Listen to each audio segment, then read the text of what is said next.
L'Union européenne que nous allons étudier maintenant concentre 40% des échanges mondiaux, ce qui en fait une grande puissance commerciale. Elle a aussi 26% du PIB mondial, alors que les États-Unis n'en ont que 22%. Donc on voit à quel point l'Europe, qu'on considère quelquefois à tort comme une zone secondaire, est une grande puissance économique.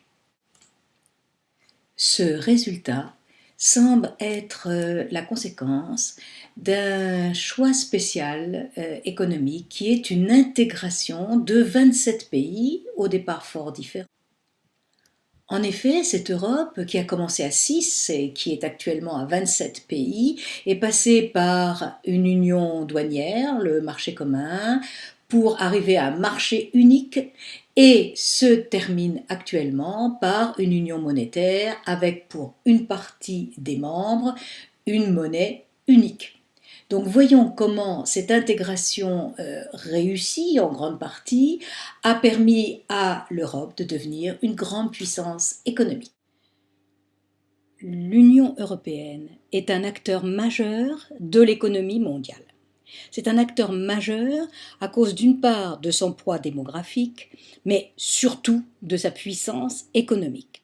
Voyons le poids démographique ici. On s'aperçoit que l'Union européenne à 27 comporte 500 millions d'habitants. C'est plus nettement que les États-Unis ou que le Japon. C'est évidemment moins que la Chine avec son milliard 300 millions.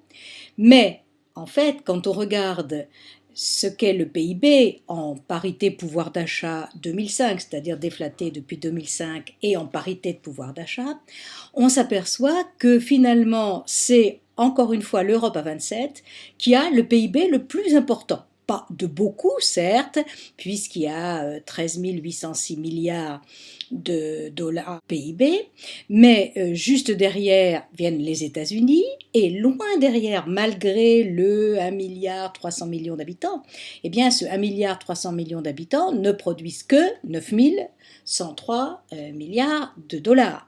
Donc cela veut dire que les Européens ont une productivité largement supérieure à celle de la Chine, mais on voit que les 500 millions d'Européens font à peine mieux que les 300 millions d'Américains. Ça veut dire que la productivité européenne est inférieure à celle des États-Unis.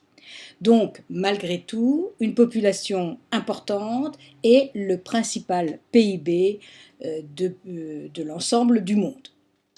Voyons maintenant ce que l'on peut dire au point de vue commercial, car l'Europe est un carrefour commercial, certes. Le cercle est le plus important que l'Amérique latine, plus important que l'Amérique du Nord, plus important même que l'Asie. Ça veut dire que donc c'est la principale zone de commerce.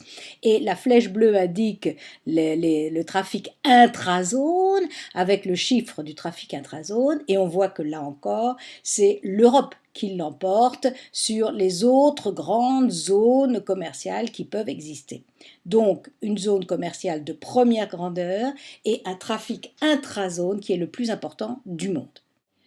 En ce qui concerne les IDE, c'est-à-dire les investissements directs à l'étranger, on s'aperçoit que l'Union européenne à 27 est celui qui a les plus forts IDE, que ce soit les IDE sortants, que ce soit les IDE entrants. Quand il s'agit des IDE sortants, on voit ici que les entreprises européennes cherchent à s'internationaliser en ayant des IDE sortants importants, plus importants même que les États-Unis. Et quand on regarde ici pour les IDE entrants, on s'aperçoit que l'Europe devance de loin la Chine et devance même les États-Unis, donc elle est attractive pour les entreprises étrangères qui veulent venir s'y installer. Donc au point de vue IDE, au point de vue financier, l'Europe est une zone attractive et une zone qui s'internationalise. L'Europe économique s'est faite en plusieurs étapes. On est passé du marché commun à la monnaie unique. Comment ça s'est-il passé? La toute première étape s'est passée même avant que l'Europe, à proprement parler, existe. En effet, en 1950 a été créée la Communauté européenne du charbon et de l'acier, la CECA, et la CECA réunissait donc les tout premiers pays qui vont former l'Europe, c'est-à-dire les 6 premiers, la RFA, la France, l'Italie, les Pays-Bas, la Belgique et le Luxembourg. Et cette communauté économique européenne, qu'on a appelée donc la CECA, supprimait toutes les barrières douanières et toutes les protections pour ce qui concernait le charbon et l'acier. Or, c'était très important parce que, après la guerre, le charbon et l'acier, on le sait, c'était la base de la construction des armes. Et après la guerre, pour faire la paix entre la France et l'Allemagne, eh bien, il était intéressant de pouvoir mettre en commun le charbon et l'acier et d'en faire une entité supranationale, montrant ainsi que la paix, c'est vraiment le but qu'on voulait atteindre. La deuxième étape, c'est la Communauté économique européenne, la CEE, qu'on appelait en fait le marché commun. Pourquoi passer au marché commun? En fait, les pères fondateurs de l'Europe voulaient une Europe politique, une Europe supranationale, une communauté européenne qui ressemble en fait aux États-Unis. Ça n'a pas été possible. En fait, il y a eu un tout premier échec. Ça a été celui de la CED, la Communauté européenne de défense, et cela a montré qu'il était très difficile de faire une véritable Europe supranationale. Donc, qu'a-t-il été décidé? Eh bien, qu'on allait s'occuper essentiellement d'économie parce que c'était plus facile de faire l'Europe économique que l'Europe politique, sociale, etc. Donc, le marché commun est mis en place. Il est mis en place par le traité de Rome en 1957. Qu'est-ce que c'est que ce marché commun? C'est d'abord une union douanière, c'est-à-dire qu'on a supprimé toutes les barrières douanières entre les 6 pays qui vont former le marché commun, et on va mettre un tarif extérieur commun, le TEC, c'est-à-dire que toutes marchandises venant de l'extérieur de ces 6 pays devront payer une taxe, quel que soit le pays par lequel cette marchandise va entrer, et cette taxe est commune à l'ensemble donc des 6 pays.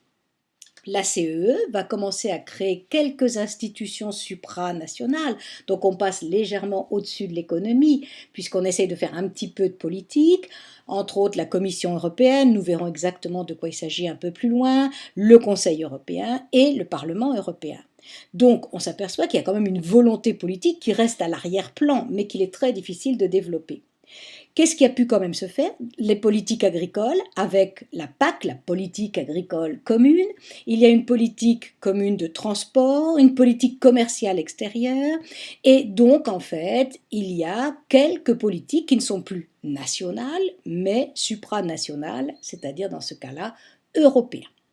Le troisième acte est vraiment l'acte très important, ça a été la création du marché unique, par l'acte unique qui a été adopté en 1986 par l'ensemble des membres de la CE de l'époque, et cet acte unique va donc faire ce qu'on a appelé le marché unique ou le grand marché, c'est-à-dire que cette fois-ci, toute circulation de marchandises se fera absolument sans aucun contrôle ni aucune taxe entre tous les pays de la CE, qui à cette époque-là s'étaient agrandis, que les services eux aussi pourront circuler librement, ainsi que les capitaux, ça c'était un élément fondamental, on commençait à déréglementer tout ce qui concernait les capitaux qui vont pouvoir circuler en Europe sans aucun contrôle, et des hommes. Les États membres espèrent de cela que cela va créer une concurrence beaucoup plus importante, puisque ce sera une concurrence entre tous les membres de la CEE, et que ça va créer une espèce de logique de spécialisation. Les pays, face à cette concurrence importante, vont se spécialiser dans ce qu'ils ont de meilleur, et ainsi donc certainement gagner en productivité, ensuite avoir des économies d'échelle, puisque au lieu d'avoir comme marché le seul pays, il y aura l'ensemble des pays de la CEE comme marché, et donc la possibilité, grâce à ces économies d'échelle, de faire baisser le prix unitaire, donc de faire baisser l'ensemble des prix et d'avoir une croissance beaucoup plus dynamique parce que d'avoir une compétitivité importante. Le dernier, c'est l'Union économique et monétaire, l'UEM. L'Union économique et monétaire est signée en février 92, c'est le traité de Maastricht. Et ce traité de Maastricht va lancer un projet très ambitieux, puisque ce projet, c'est non seulement une union économique, mais monétaire. C'est-à-dire l'idée venait que l'ensemble de ceux qui auront signé le traité de Maastricht arriveront en 99 à n'avoir qu'une seule et même monnaie, l'euro. Au départ, l'euro rentre en action pour les entreprises au niveau financier, mais ensuite, en 2002, les particuliers pourront eux aussi avoir des euros puisque les pièces et les billets pourront circuler. Donc on se laisse quand même, vous voyez, beaucoup de temps, on est en 92 et c'est en 2002, donc 10 ans après, que la monnaie unique sera réellement adoptée. Les banques centrales de tous les pays qui adoptent l'euro vont fusionner pour former une seule et unique banque centrale qui sera la BCE, la Banque centrale européenne. Donc on est parti d'une union entre le charbon et l'acier pour passer à un marché commun, puis à un marché unique et finalement à une union monétaire. Pourquoi faire une monnaie unique pour l'Europe ? Eh bien, entre autres, pour dépasser le problème du triangle d'incompatibilité qu'avait mis en place Mundell. Mundell pensait qu'il était impossible d'avoir en même temps des taux de change fixes, une indépendance de la politique monétaire et la circulation libre des capitaux. On ne pouvait avoir ces éléments que deux par deux. Et il était impossible d'avoir les trois. Or, évidemment, l'intérêt, c'est d'avoir les trois en même temps. En effet, il pensait que s'il y avait circulation libre du capitaux et indépendance monétaire, alors il n'y avait pas de taux de change fixe. S'il y avait des taux de change fixes et circulation des capitaux, alors il n'y avait pas d'indépendance monétaire, etc. Donc, l'avantage de la monnaie unique, c'est qu'on n'avait plus ce problème d'incompatibilité. Mais ce qu'il faut bien remarquer, c'est qu'en fait, ça n'est pas toute l'Europe qui a signé le traité de Maastricht, d'abord parce que le traité de Maastricht était très contraignant. Il fallait avoir moins de 3% de déficit budgétaire, moins de 60% de dette et un taux d'inflation faible. Donc, il est évident qu'un certain nombre de pays, ne pouvaient pas répondre à ces critères, et deux, il y en a qui ne voulaient pas répondre à ces critères, par exemple l'Angleterre. Finalement, il y a donc deux Europes. Il y a ici en jaune la zone de l'euro, la zone euro qui représente donc 17 pays, et puis il y a ceux des 27 qui ne font pas partie de l'euro, soit parce qu'ils ne pouvaient pas le faire, exemple les pays de l'Est, soit parce qu'ils ne voulaient pas le faire, exemple l'Angleterre ou la Suède. Donc, on est en présence de deux Europes qui ne fonctionnent pas de la même manière. Voilà. Voyons maintenant quelle est la place de l'euro dans le système financier international. Cette place, si on la regarde au niveau des marchés obligataires, c'est-à-dire du marché des obligations, on s'aperçoit que l'euro, tout en étant de plus en plus important dans les échanges d'obligations, ne peut pas dépasser le dollar. Le dollar représente 45% des échanges au niveau des obligations. L'Europe ne représente que 31%. Donc certes, il y a une progression, on le voit ici, en partant de 99 jusqu'à maintenant 2009-2010, ici sur le graphique, mais malgré tout, cela reste la seconde monnaie, puisque à côté de cela, le yen est très peu important. Si l'on voit maintenant au niveau commercial, qui échange en euros? Eh bien, fort peu de monde.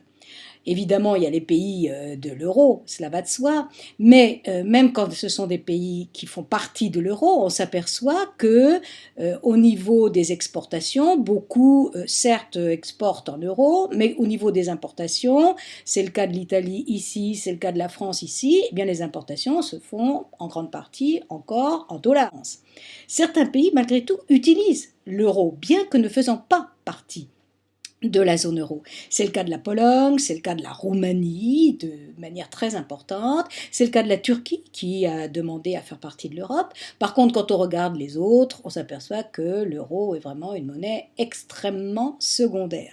Donc l'euro reste au niveau du commerce international une monnaie qui n'a pas encore réussi réellement à percer. Pourtant, l'euro est une monnaie forte. En effet, si on regarde la progression de l'euro en partant de 2001 ici jusqu'à 2008, on s'aperçoit que l'euro en 2001 était égal à 0,87 $. Donc le dollar était supérieur à l'euro. Et ceci jusqu'en 2003.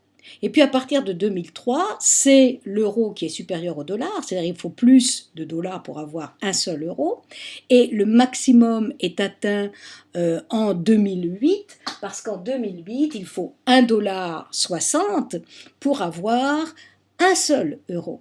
Et même quand l'euro s'est mis à baisser, il est de toute manière supérieur au dollar, puisque en dernier ici, il faut encore avoir en 2011 $1,40 pour avoir 1 euro. Et actuellement, malgré la crise, on est donc avec un euro plus fort que le dollar. Nous verrons que cela représente pour un certain nombre de pays de l'Europe des problèmes de compétitivité pour tous ceux qui ont une compétitivité prix. Donc, on voit que l'euro, c'est une monnaie qui entre dans le système financier international, qui a une valeur importante, mais qui n'a pas encore réussi à devenir une vraie monnaie d'échange ou même une monnaie de réserve. L'Europe a beau être la première puissance économique et commerciale du monde, elle est entrée dans une zone de turbulence extrêmement importante.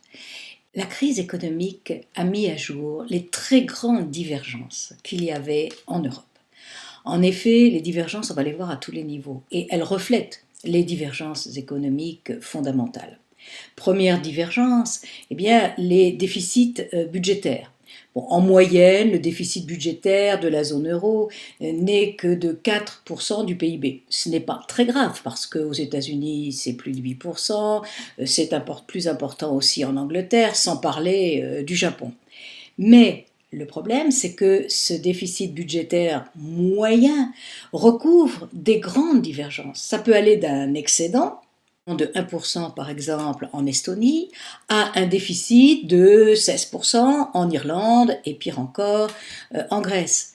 Donc, on voit que la moyenne ne veut pas dire grand-chose dans ce cas-là et que les problèmes ne sont pas les mêmes.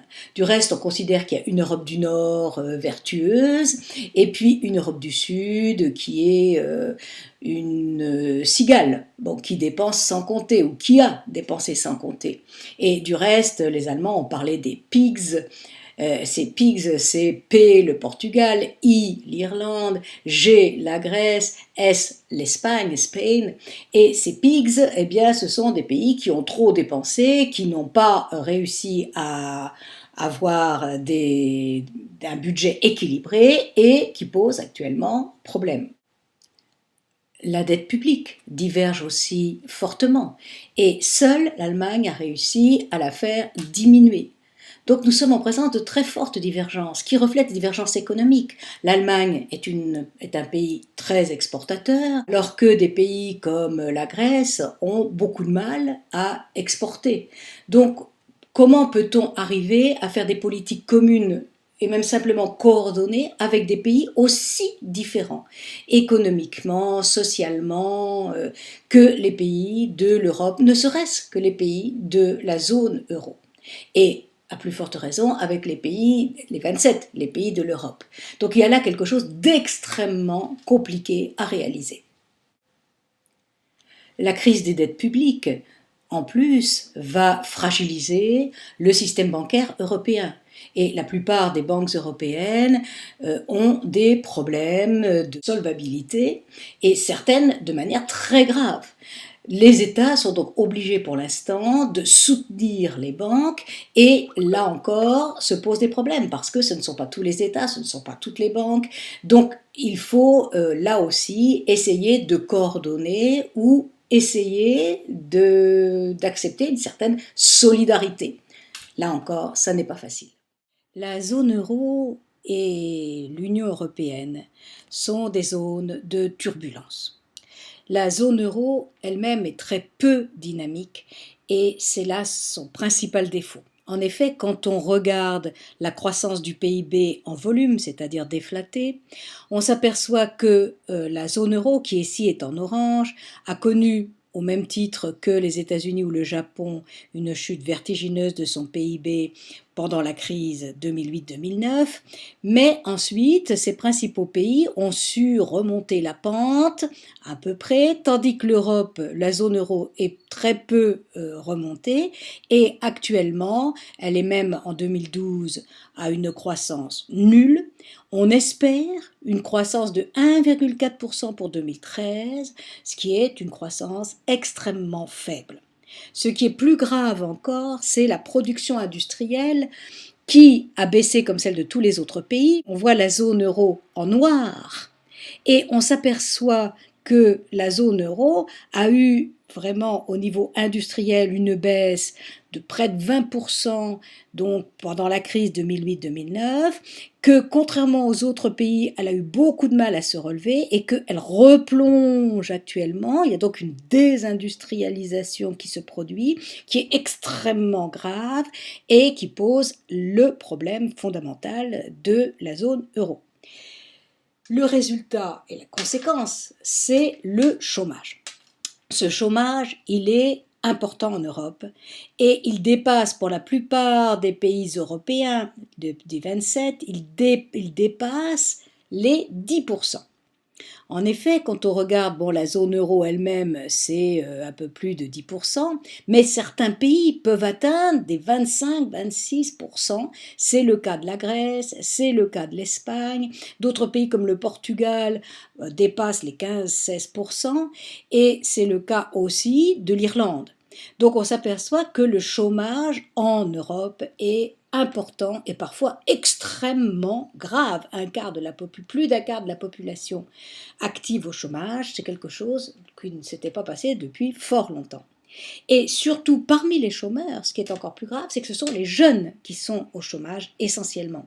Et on s'aperçoit que la plupart des pays d'Europe ont un taux de chômage des jeunes qui dépasse les 15%, pour aller, dans le cas de l'Espagne, jusqu'à 42-3%, en fait presque 50% maintenant.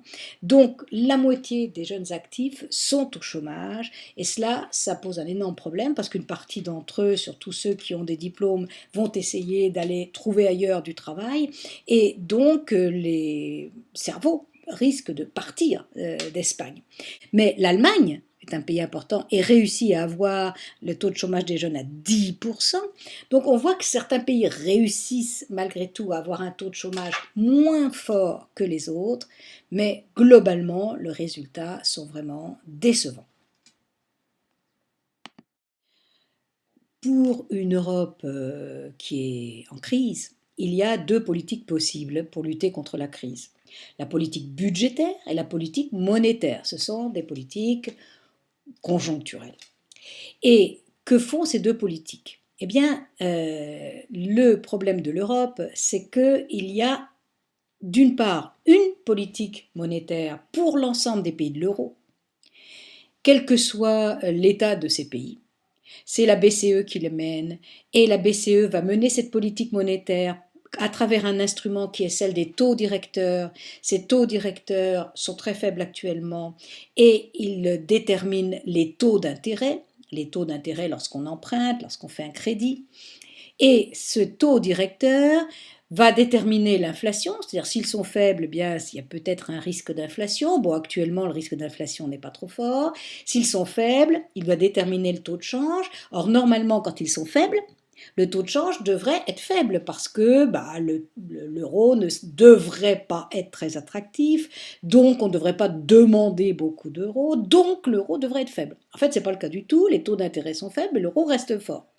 Avec ces taux d'intérêt faibles, la politique monétaire de la BCE, c'est une politique expansionniste. Il y a des liquidités importantes qui vont dans le système économique pour pouvoir soutenir ce système économique.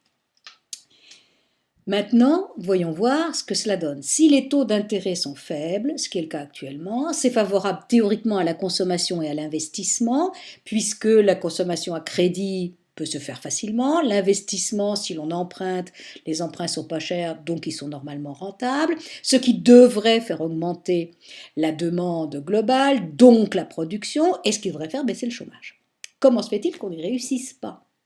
Eh bien parce que d'un autre côté, il y a des politiques budgétaires. Or, si la politique monétaire est unique, et elle est unique quels que soient les pays, ce qui peut quand même parfois poser des problèmes, puisque tous les pays ne sont pas égaux devant la crise, la politique budgétaire, c'est une politique qui est menée par chacun des États en fonction de la conjoncture économique dans laquelle se trouve l'État.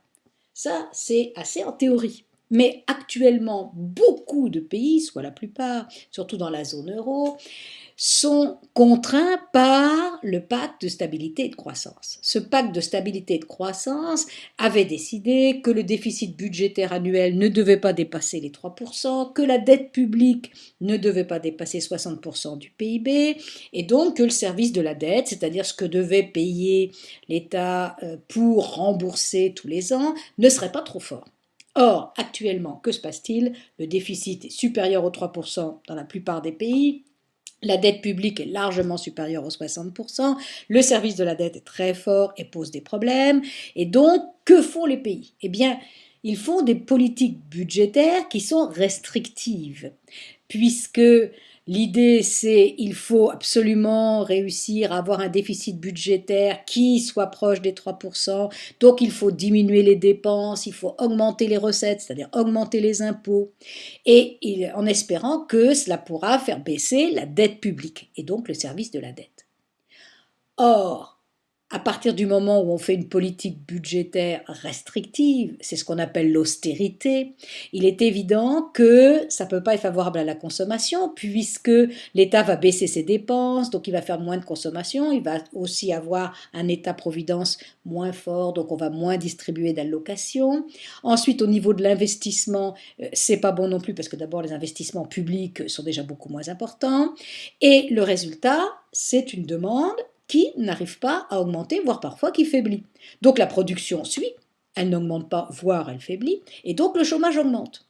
Donc on a d'un côté une politique monétaire expansive qui essaye de limiter les dégâts de la crise et des politiques budgétaires contraintes qui, elles, sont des politiques d'austérité et qui finalement font baisser la consommation et l'investissement, ou au mieux font que ces deux n'augmentent pas, et provoquent du chômage. En fait, la politique expansionniste aurait pu compenser les politiques budgétaires restrictives, mais finalement, ça n'est pas le cas, ça n'est pas suffisant. Donc on voit que les contraintes sont très très fortes et qu'il y a interdépendance entre les deux politiques, mais que l'une ne peut pas compenser l'autre et cela pose un problème. Comment faire pour que la politique budgétaire puisse favoriser la consommation et l'investissement malgré la contrainte du pacte de stabilité et de croissance? Eh bien ça, on n'a pas encore trouvé la solution. La gouvernance actuelle n'est pas à la hauteur de la crise économique, de la crise bancaire et de la crise des dettes souveraines, c'est-à-dire les dettes publiques. En fait, la crise de gouvernance de l'Europe tient à plusieurs raisons. D'abord, elle tient au fait que l'Europe a un budget extrêmement faible, donc tout à fait insuffisant pour avoir réellement une politique, et surtout à un problème de coordination. On a vu qu'il était très difficile de coordonner la politique monétaire et les différentes politiques budgétaires, et le résultat, c'est que l'Europe ne réussit pas à recapitaliser les banques de manière à ce qu'elles soient solides, donc la crise bancaire menace toujours. Et on avait parlé d'une union bancaire, mais pour l'instant, elle est très loin d'être réalisée. Et comme il y a une crise bancaire, ce sont les États qui essayent de sauver les banques. Comme les États différents essayent de sauver les banques, eh bien, ils voient leur déficit grandir, puisque tout ce qu'ils prêtent aux banques, eh bien, c'est en moins, évidemment, dans le budget de l'État. Donc un problème parce qu'au niveau européen, on n'a pas réussi à faire une union bancaire où les banques seront responsables d'elles-mêmes et non plus, ce ne seront plus les États qui seraient responsables, mais les banques qui formeraient une espèce de caisse commune au cas où l'une d'entre elles poserait des problèmes de solvabilité. Ça n'existe pas, ça pose des problèmes au gouvernement et ça accentue la crise de la dette souveraine. Or, la crise de la dette souveraine, elle est importante pour beaucoup de pays. Bon, pour la Grèce, c'est presque insolvable comme idée, mais c'est un problème énorme aussi en Espagne, c'est un problème au Portugal, c'est un problème en Irlande, et il faudrait pouvoir apporter un soutien à ces pays qui sont en crise et qui sont au bord de la faillite, mais pour qu'il y ait un soutien, il faudrait qu'il y ait un organisme capable de soutenir justement ces différents pays qui soient capables d'emprunter à leur place et leur prêter ensuite, qui soient capables de devenir une sorte de caution pour ces pays. Or, cela n'existe pas. Ensuite, la crise économique, eh bien, la crise économique, elle freine l'activité de l'emploi et elle provoque du chômage. Or, comment soutenir l'activité si par ailleurs on doit respecter les critères. Donc à partir de ce moment-là, si on respecte les critères de Maastricht, on ne peut plus soutenir l'activité. Et en plus, cette activité risque de ne pas être soutenue parce qu'il y a une crise bancaire, que les banques prêtent de moins en moins facilement, que donc les entreprises ont des difficultés à emprunter, donc des difficultés à produire, et quand elles se trouvent devant une demande qui n'est pas très élevée, eh bien, l'économie ne peut pas repartir.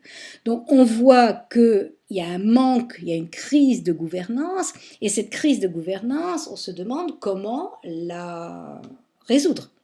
Donc on a essayé de faire quelques éléments qui vont vers une nouvelle gouvernance.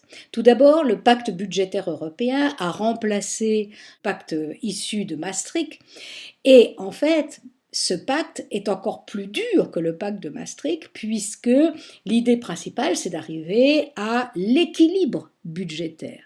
Donc, ça ne peut pas vraiment aider à faire une politique de relance. Ensuite, il y a le MES, le mécanisme européen de stabilité. Ça, c'est beaucoup plus intéressant parce que l'idée, ça serait de faire donc un organisme qui pourrait prêter aux différents États et donc qui empêcherait la faillite des États. Mais pour l'instant, la mise en marche de ce MES est très difficile et les Allemands ne sont pas tout à fait favorables à ce genre de mécanisme. Il faudrait peut-être aussi créer des eurobonds. Les eurobonds, ce seraient des obligations non plus grecques, espagnoles, françaises, italiennes ou allemandes, mais des obligations qui seraient lancées sur les marchés, qui seraient des obligations européennes, et donc qui pourraient avoir un taux d'intérêt européen, autrement dit un taux d'intérêt faible, parce que justement l'Europe est considérée comme étant quand même une grande puissance. Donc cela permettrait d'emprunter sur les marchés au nom de l'Europe et ensuite de reprêter aux pays qui, eux, sont des pays qui vont mal et à qui les marchés ne veulent pas prêter ou prêtent à des taux extrêmement élevés et ainsi ça pourrait aider ces États. Mais là encore, les Allemands ne sont pas très partants parce qu'ils ont l'impression que d'abord c'est eux qui vont en grande partie financer ce fonds, pas seulement du reste, mais enfin bon, c'est la partie principale. Et en plus, ils ont l'impression que dans ce cas-là, ils seraient garants de pays qui n'ont pas fait d'efforts jusqu'à maintenant et qui se retrouvent avec des dettes abyssales. Une nouvelle gouvernance. Ben vraiment, il n'y en a pas beaucoup parce qu'il n'y a pas de politique économique européenne à proprement parler. Il n'y a surtout pas de politique fiscale. Certains pays, comme l'Irlande par exemple, mais à plus forte raison le Luxembourg, qui est un paradis fiscal, font des politiques telles qu'ils font de la concurrence déloyale à d'autres pays en donnant des taux d'imposition extrêmement faibles, ce qui attire les entreprises qui vont naturellement faire apparaître leurs bénéfices, non pas dans le pays où elles travaillent, mais dans le pays où le taux d'imposition est le plus faible. Et donc ce sont ces pays-là qui recouvrent l'impôt et qui donc voient leurs recettes augmenter, et non pas le pays dans lequel les entreprises internationales avaient travaillé. Et puis, quant à la politique sociale, la politique du travail, elle est différente dans chacun des pays. C'est extrêmement compliqué d'arriver à un accord parce que la législation est trop différente. Donc, l'idée, ça serait, est-ce qu'on ne pourrait pas faire une Europe fédérale, c'est-à-dire accepter qu'un certain nombre de choses importantes se passent non plus au niveau de l'État, mais se passent au niveau européen, et donc revenir à l'idée des pères fondateurs de faire une Europe qui soit en fait les États-Unis d'Europe, où il y a un gouvernement fédéral qui est important, qui a du poids, ce qui n'empêche pas chacun des États d'avoir aussi son gouvernement, son assemblée, etc., et ses lois, mais avec un État fédéral qui soit capable de mener des politiques qui soient des politiques économiques importante contre la crise. C'est le cas actuellement aux États-Unis, où la politique budgétaire est une politique expansionniste et où la politique monétaire l'est aussi, parce que, en fait, toutes les deux se passent au niveau fédéral. Donc, certains voudraient trouver la solution dans une Europe plus fédérale.